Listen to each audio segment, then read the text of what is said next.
Hello everybody, I'd just like to welcome you to the session with Uncle Dave. Another golden book called Peter Rabbit.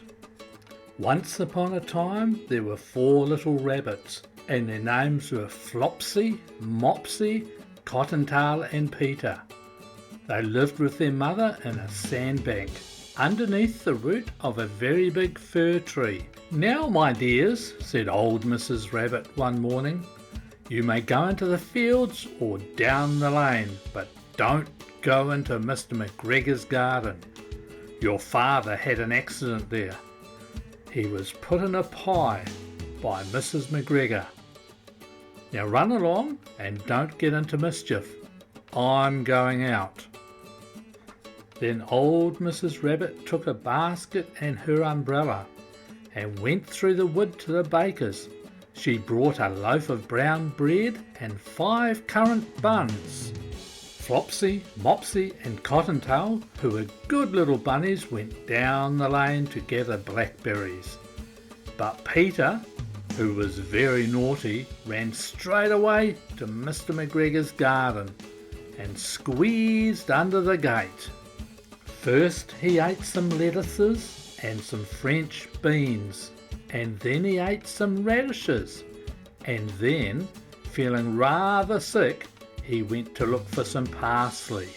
But round the end of a cucumber frame, whom should he meet but Mr. McGregor? Mr. McGregor was on his hands and knees planting out young cabbages.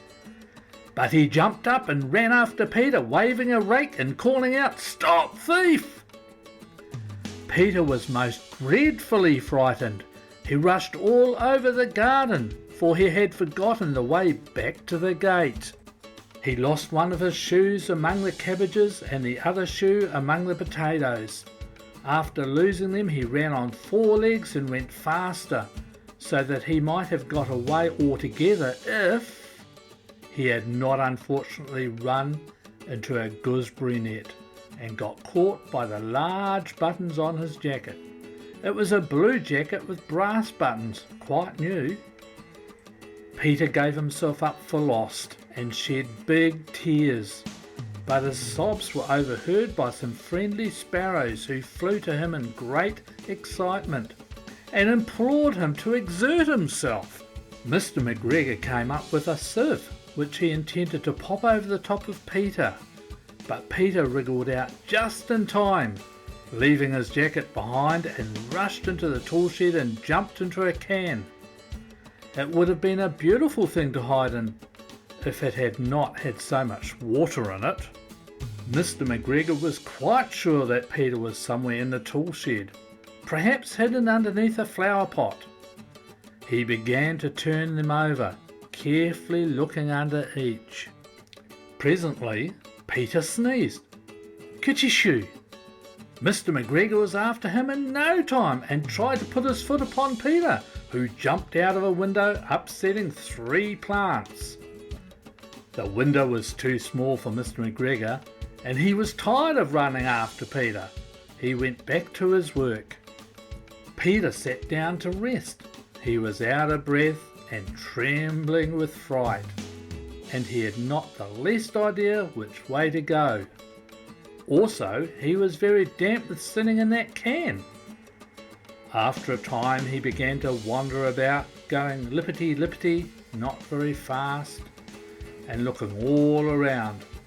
He found a door in a wall, but it was locked, and there was no room for a fat little rabbit to squeeze underneath.